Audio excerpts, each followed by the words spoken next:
Roma, la città eterna, una città piena di storia, cultura e arte, considerata da molti la città più bella del mondo. Ma come tutte le città nasconde un lato oscuro. La storia che vi narrerò parla di due persone, precisamente un poliziotto e un carabiniere, che hanno quasi messo in ginocchio il crimine nelle strade di Roma, ma purtroppo caduti per un errore di attenzione.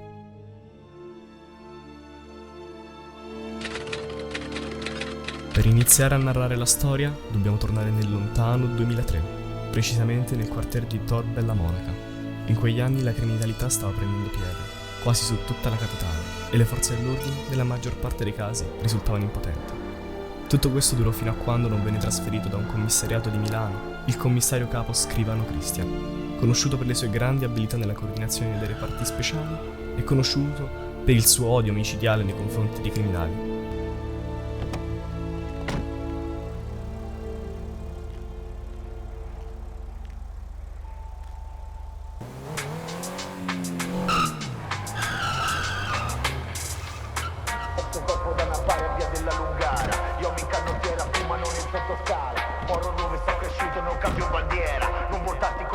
Vedi un colpo di scena, ogni cambio di scena, girata di schiena, i precari riuniti per cena, battezzati a Roma bagnati dal fiume, accarezzati dalle mani ruvide.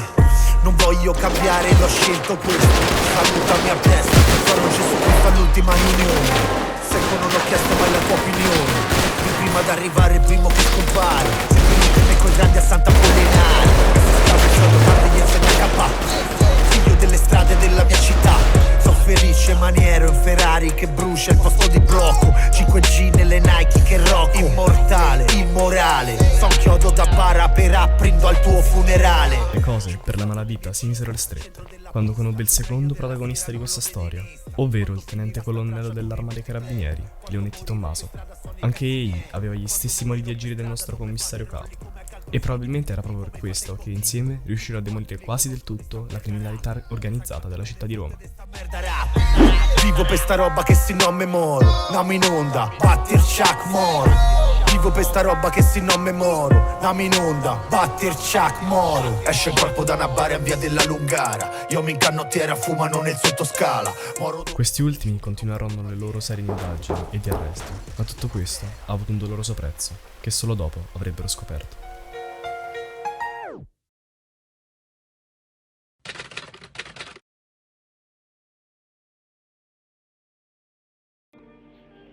Ma la situazione iniziò a complicarsi quando si mise in mezzo lo Stato, ma non la parte dello Stato che tutti conosciamo, bensì una parte marcia e corrotta che non si fa scrupoli ad uccidere per non perdere il suo potere.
La notizia di un attentato avvenuto intorno alle ore 23 ai danni di una scorta diretta alla prefettura di Roma.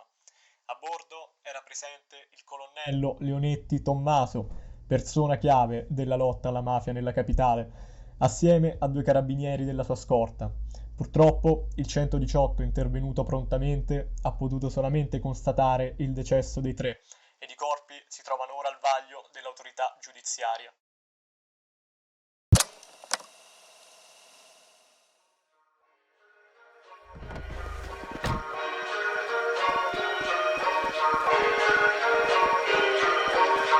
Ogni stronzo su sto mondo dovrebbe ascoltarla.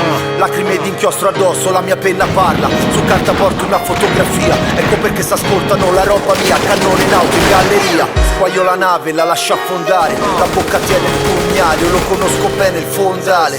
Niente scrigni né gioielli, del resto non è questo che sognano i pischelli. E non c'ave paura che il traffico scorre, e al massimo so tu madonne sulla via. Voglio restare con te stanotte e famo mattina. Roma è tutta nostra, costa metto benzina.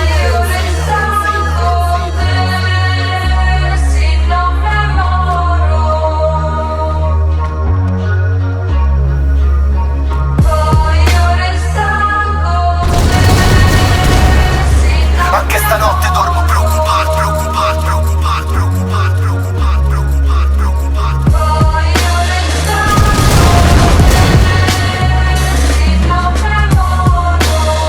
Buongiorno e benvenuti a questa edizione del TG1 Mattina. Partiamo subito con una notizia giunta poco fa da Roma, dove alle ore 7 è esplosa un'auto davanti alla Procura della Repubblica, uccidendo il questore Cristian Scrivano e gli uomini della sua scorta. Il generale Lo Giudice, prefetto di Roma, ha comunicato a riguardo quanto segue. Questo è uno degli attentati più gravi degli ultimi anni, insieme a quello del 2013 ai danni del colonnello Leonetti. Sembra di essere tornati agli anni di piombo. Pertanto, sentito il Consiglio dei Ministri e il Comitato Provinciale per la Sicurezza, viene dichiarato lo stato d'emergenza e vengono mobilitate, sotto l'operazione denominata Invicta, le forze armate per garantire il mantenimento dell'ordine e della sicurezza pubblica.